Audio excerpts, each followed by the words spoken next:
누가복음 13장 31절부터 35절 말씀 마음을 집중하시고 함께 읽어보십니다. 그때에 어떤 바리새인들이 나와서 이르되 나가서 여기를 떠나소서 헤롯이 당신을 죽이고자 하나이다. 이르시되 너희는 가서 저 여우에게 이르되 오늘과 내일은 내가 귀신을 쫓아내며 병을 고치다가 제3일에는 완전하여지리라 하라. 그러나 오늘과 내일과 모레는 내가 갈 길을 가야 하리니 선지자가 예루살렘 밖에서는 죽는 법이 없느니라. 예루살렘아 예루살렘아 선지자들을 죽이고 내게 파송된 자들을 돌로 치는 자요, 암탉이 제 새끼를 날개 아래에 모음같이 내가 너희의 자녀를 모으려 한 일이 몇 번이냐. 그러나 너희가 원하지 아니하였도다. 보라, 너희 집이 황폐하여 버림받으리라. 내가 너희에게 이르노니 너희가 주의 이름으로 오시는 이를 찬송하리로다 할 때까지는 나를 보지 못하리라 하시니라. 아멘. 사순절 중에 맞이하는 두 번째 주일입니다. 사순절 중에 6번 주일을 맞이하게 되는데 왜 40일 사순절에는 주일을 포함시키지 않았을까요? 그 까닭은 원래 주일의 의미는 부활, 즉 부활절의 의미가 더 강한 것이죠. 우리가 오늘 이렇게 주일을 지키는 것도 부활의 신앙을 늘 갱신하기 위함인 것이죠. 그래서 이 사순절 중에 맞이하는 6번 주일은 그 주일을 일컬어서 작은 부활절로 일컫기 때문입니다. 그래서 전체 40일 중에 주일을 포함시키지 않고 평일만 셈하여 40일간을 사순절이라고 하는 것이죠. 우리가 이 사순절은 예수님이 가신 십자가의 길을 우리도 묵묵히 따르면서 그 부활의 영광에 함께 참여하고자 하는 것이 목적이죠. 그 주님의 가신 십자가의 길, 그 길은 아무나 갈 수도 없고 또 우리는 감히 갈 수 없는 그 길입니다. 그래서 우리 인생을 일컬어서 흔히 길에 비유하기도 합니다. 오늘도 여러분이 교회 오실 때에 걸어오셨든지 차를 타고 오셨든지 다 길을 통해서 오신 것이죠. 이와 같이 길이라고 하는 것은 어떤 목적지를 향하는 과정이기도 한 것입니다. 또 영적으로도 예수님이 스스로를 길로 표현하셨습니다. 내가 곧 길이요 진리요 생명이니 나로 말미암지 않고는 아버지께로 올 자가 없느니라. 즉 우리가 하나님 아버지께로 가는 길도 예수님을 통하지 않고는 갈 수 없다 하는 뜻입니다. 그러므로 인생의 모든 것은 결국 길을 가다가 마지막 하나님께로 가는 길이 또 우리에게는 가장 좋은 길인 것을 성경은 말씀해 주고 있는 것입니다. 이 자막의 길에 대해서 3가지로 제가 적어 놨습니다. 가야 하는 길, 그것은 내가 가고 싶다고 해서 또는 가고 싶지 않다고 해서 선택사항이 아니에요. 가야만 하는 길은 의무적인 것이고 사명과 관련된 길입니다. 그렇더라도 그 길을 가고 싶은 길이라면 그 사람은 참 행복한 사람이죠. 그러나 가야만 하는 길인데 가고 싶지 않을 때도 있어요. 그럴 때는 삶이 힘들어지기도 하지만 방황할 때도 있는 것입니다. 또 가야 하는 길이 가고 싶다 하더라도 그 길을 갈 수 있는가? 갈 수 있는 길인가? 사실 사명과 관련된 길은 홀로 갈 수 없는 길입니다. 그러나 예수님이 함께 하시면 그 갈 수 없는 길도 갈 수 있게 하시는 거예요. 그러므로 여기 가야 하는 길이 가고 싶은 길이요 갈 수 있는 길이려면은 그곳에는 주님이 함께 하실 때 가능한 것이고, 또 가야 하는 길을 가고 싶은 길이요 갈 수 있는 길일 때는 그 길은 복된 길인 것입니다. 시편 1편 6절에도 무릇 악인들의 의인들의 길은 여호와께서 인정하시나 악인들의 길은 망하리로다. 네, 오늘 이 본문에도 보면 예수님이 가시는 그 길과 또 망하는 길이 오늘 본문에 아주 강렬하게 극단적으로 대조되고 있습니다. 오늘 이 주신 말씀, 이 배경을 좀 말씀드리면 31절에 어떤 바리새인들이 예수님을 찾아와서 아주 시급한 정보를 알려주는 거예요. 그것은 예수님께 여기를 빨리 떠나야 됩니다. 헤롯이 당신을 죽이고자 합니다. 여러분, 이 말을 들었을 때에 그 예수님의 심정이 어떠하겠어요? 우리도 또한 어떤 마땅히 가야 하는 길이지만 또 우리가 가는 인생길에 뜻하지 않는 위기를 만날 때도 있습니다. 우리가 가는 길 알 수도 없지만은 지금 상황처럼 누군가가 와서 당신의 목숨을 노린다고 할 때 선뜻 그 길을 갈 수 있겠습니까? 그러나 예수님은 그 말씀을 듣고도 전혀 당황하지도 않으시고 주저함이 없이 그 예수님의 목숨을 노리는 헤롯을 향하여 여우라고 표현을 하시는 것이죠. 그리고 그 바리새인들에게 전하기를 가서 저 여우에게 이렇게 말해줘라, 그렇게 지금 오늘 말씀하고 계시거든요. 그렇다면 왜 예수님은 이 헤롯을 일컬어서 여우라고 말씀하셨을까 하는 거예요. 이 헤롯은요, 예수님 초기 사역 때 그 예수님보다 6개월 먼저 태어나서 예수님의 길을 개척했던 세례 요한, 그 세례 요한을 이 헤롯 왕이 참수했던 적이 있어요. 참수하시죠? 목을 베는 거예요. 그러고도 그 또 다른 한 인물이 등장했는데 그가 예수님인 거예요. 그런데 세례 요한을 따르던 무리들도 많았는데 예수님을 따르는 무리는 더 많은 거예요. 이때 헤롯이 혼란스러운 거죠. 자기가 죽인 그 세례 요한이 혹시라도 저 예수라는 사람으로 환생을 한 것인가? 환생하죠. 다시 태어나는. 이렇게 분별이 없으면은 우리 안에도 미신이 우리 안에 스물스물 살아나오는 거예요. 두려우면요, 보이지 않는 귀신도 막 있는 것처럼 느껴지잖아요. 그래서 이 헤롯이 공포에 사로잡히면서 어찌하든지 그 예수님마저도 제거하고자 하는 그 나쁜 간악한 계획을 세웠던 것이죠.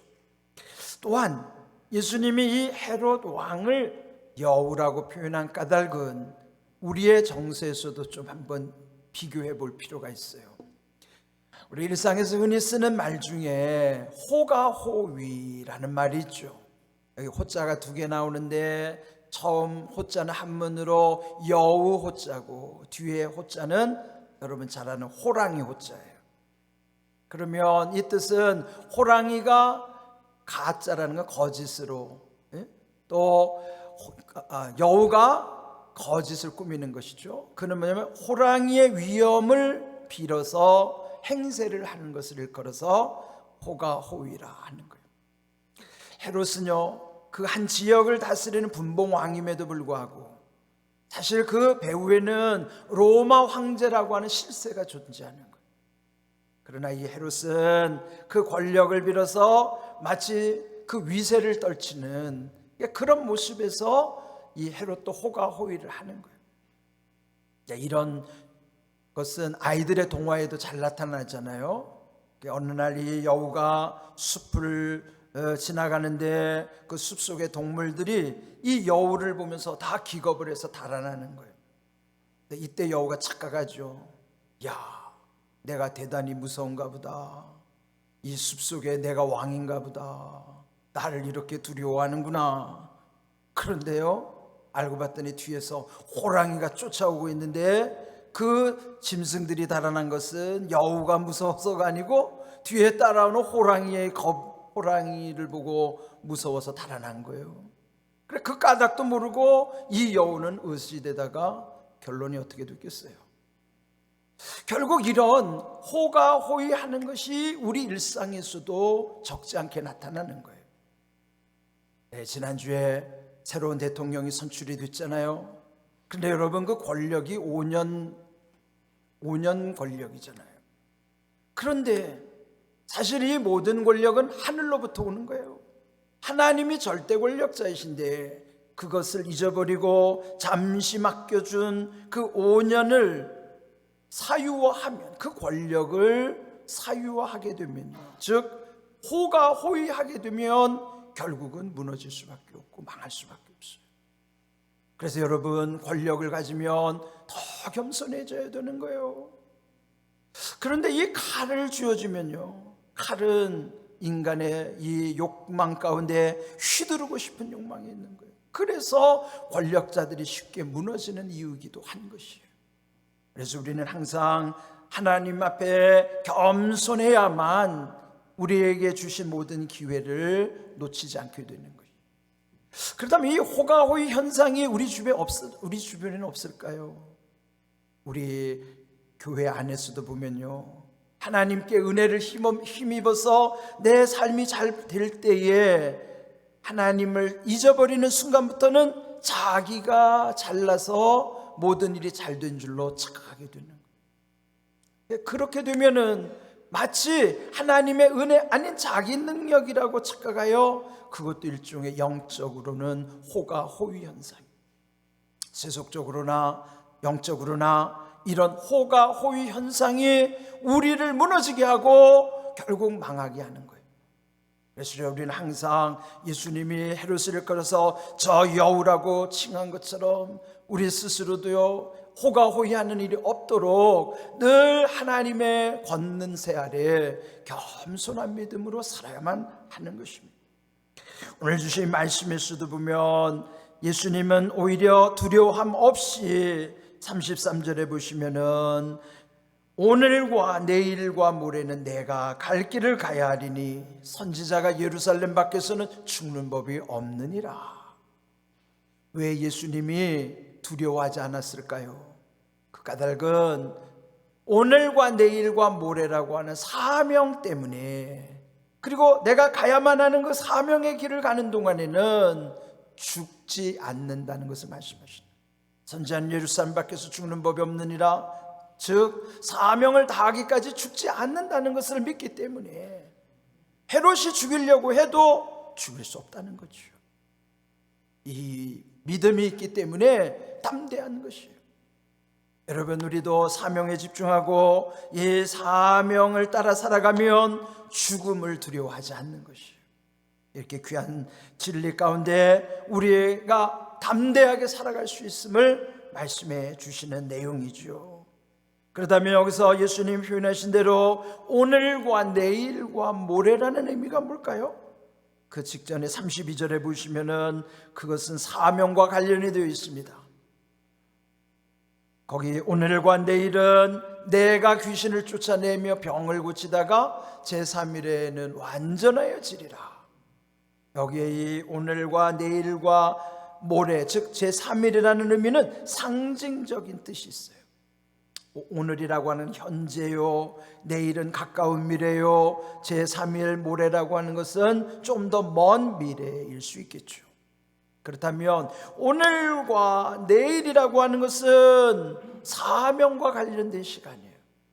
여기도 예수님은 오늘과 내일 귀신을 쫓아내며 병을 고치다가 라고 그랬죠. 이 표적을 보여주시는 까닭은 하나님의 나라를 전파하시기 위함이에요. 귀신이 쫓겨간다는 것은 하나님의 나라가 이루어지고 있다는 것을 보여주시는 것처럼, 그러므로 하나님의 나라를 위한 시간이 우리에게도 오늘과 내일이라고 하는 상징적인 날입니다. 그리고 제3일이라고 하는 날은 완전하여질 것이다, 완성의 의미가 있는 것이죠.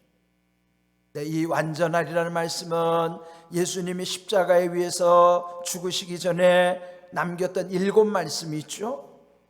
흔히 가상칠언이라고 하는 말씀 중에 6번째에 해당되는 말씀과도 뜻이 같은 거예요.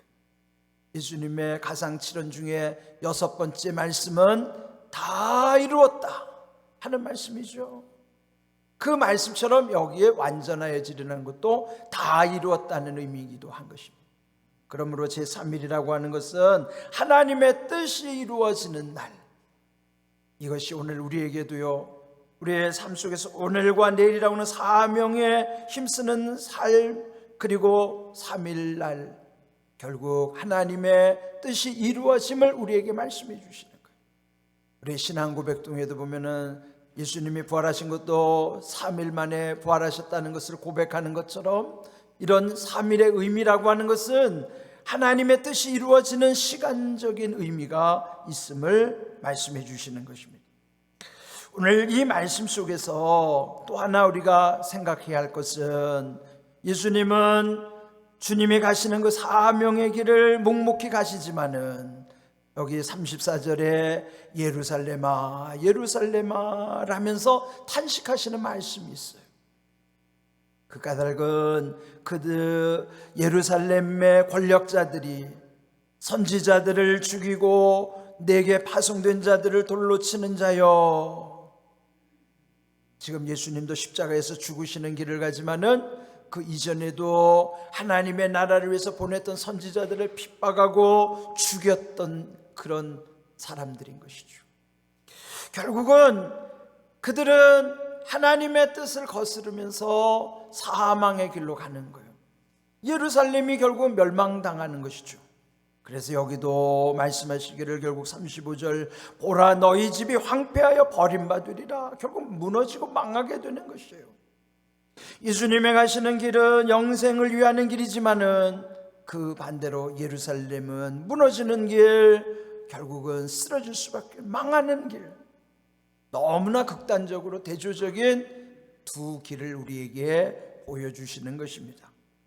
그런데 이 상황에서 예수님은 또 그 다음 표현에 보면은 마치 암탉이 제 새끼를 날개 아래에 모음같이 이렇게 비유하고 있어요.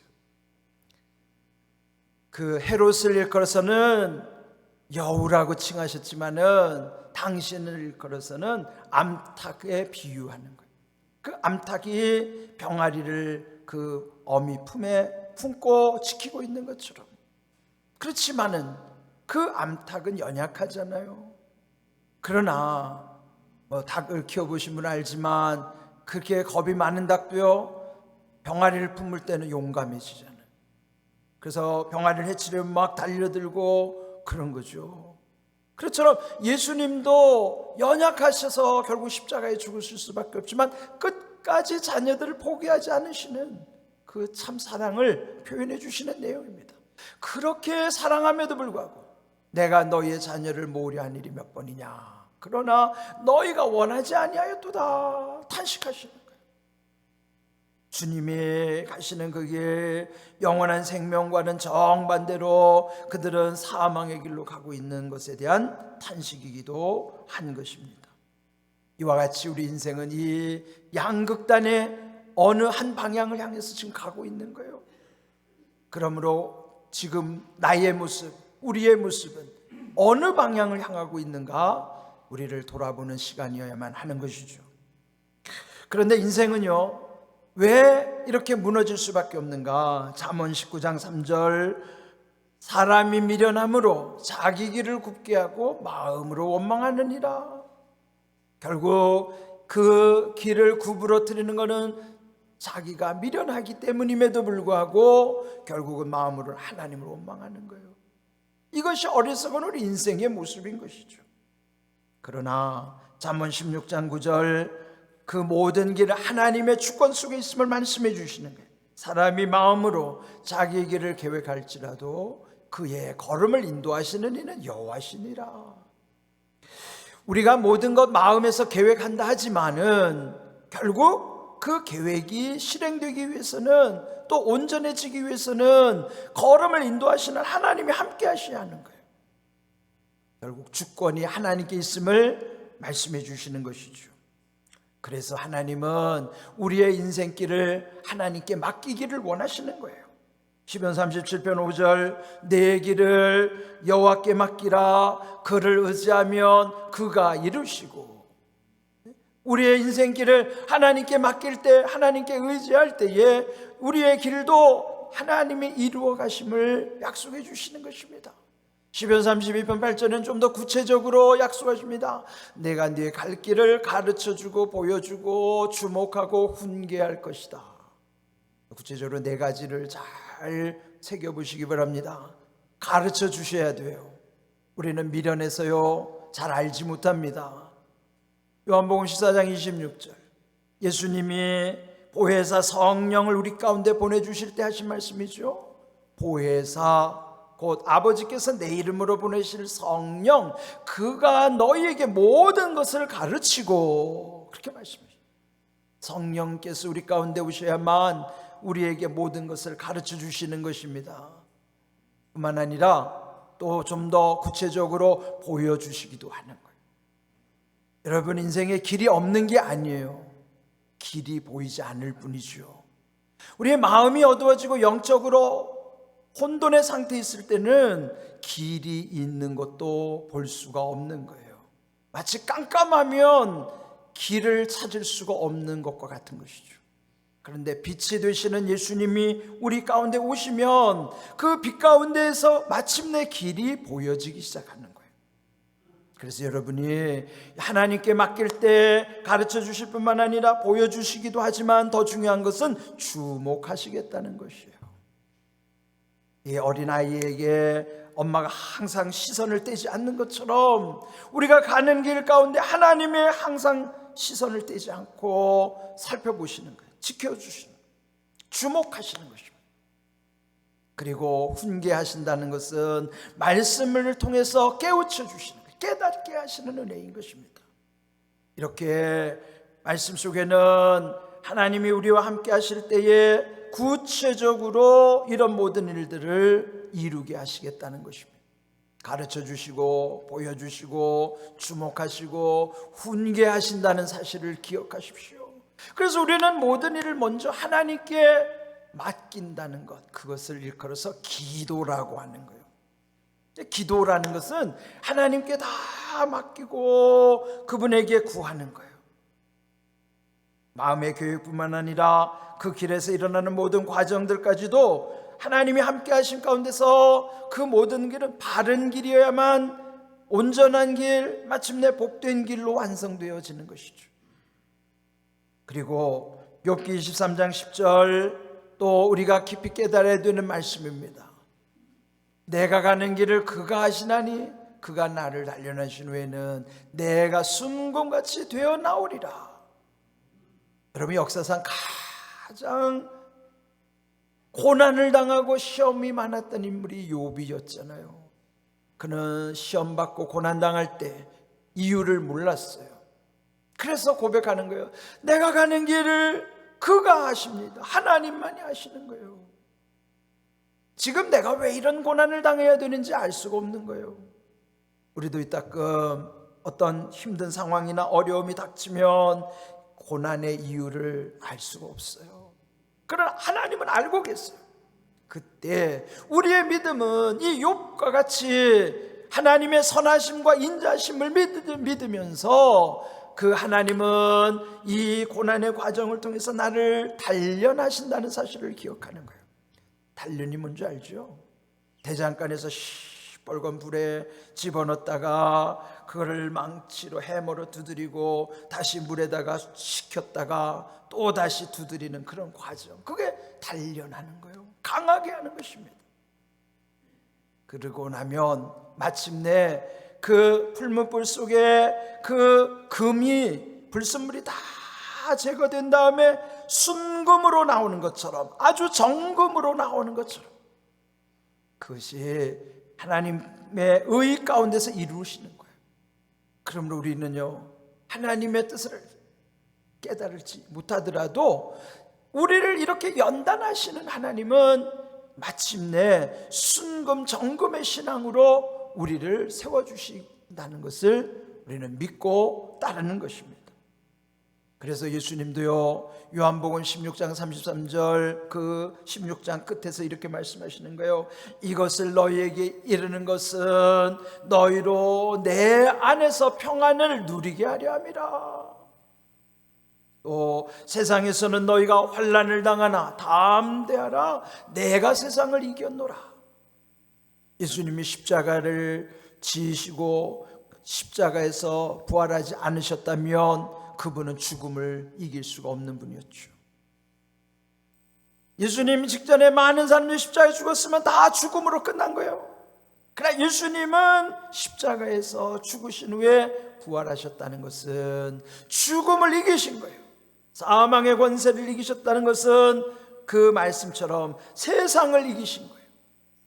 그러므로 우리도 환난을 당할 때에 담대하라고 하시는 말씀처럼, 예수님이 세상을 이기셨기 때문에 담대하라고 하시는 말씀처럼, 우리도 이 사순절 십자가의 길을 묵묵히 따르면서 그 부활의 영광 가운데 예수님과 함께 할 때 예수님이 이기신 세상을 우리도 이길 수 있는 거예요. 그래서 담대할 수 있는 것입니다. 그러므로 처음으로 돌아가서요, 우리가 마땅히 가야 되는 그 길을 주님이 함께 하시면 나는 가고 싶은 길이요, 또 주님이 함께 하시기 때문에 갈 수 있는 길이에요. 가야 하는 길이 가고 싶은 길이요, 갈 수 있는 길이라면 주님이 함께 하시기 때문이고, 그런 사람이 복 있는 사람이에요. 오늘도 우리의 앞으로 가야 하는 인생길, 우리의 지금 이 땅에서는 여러분이 가는 길이 다 다르다 할지라도 우리가 함께 해야 되는 것은, 주님이 그 모든 길, 우리 각자가 가는 길이 다르지만은 그 가운데 주님이 함께 하시는 길이어야만 하는 거예요. 그래야 그 모든 길이 마침내 바른 길, 온전한 길, 복된 길이 천국으로 이어지기 때문인 것입니다. 우리의 이 사순절 40일 순례 여정 가운데 우리의 인생길을 다시 한번 돌아보면서, 또 주님 함께 하심으로 나의 모든 길이 더 함께 주님 은혜 가운데서 복된 길 될 수 있기를 주님의 이름으로 축복합니다. 아멘.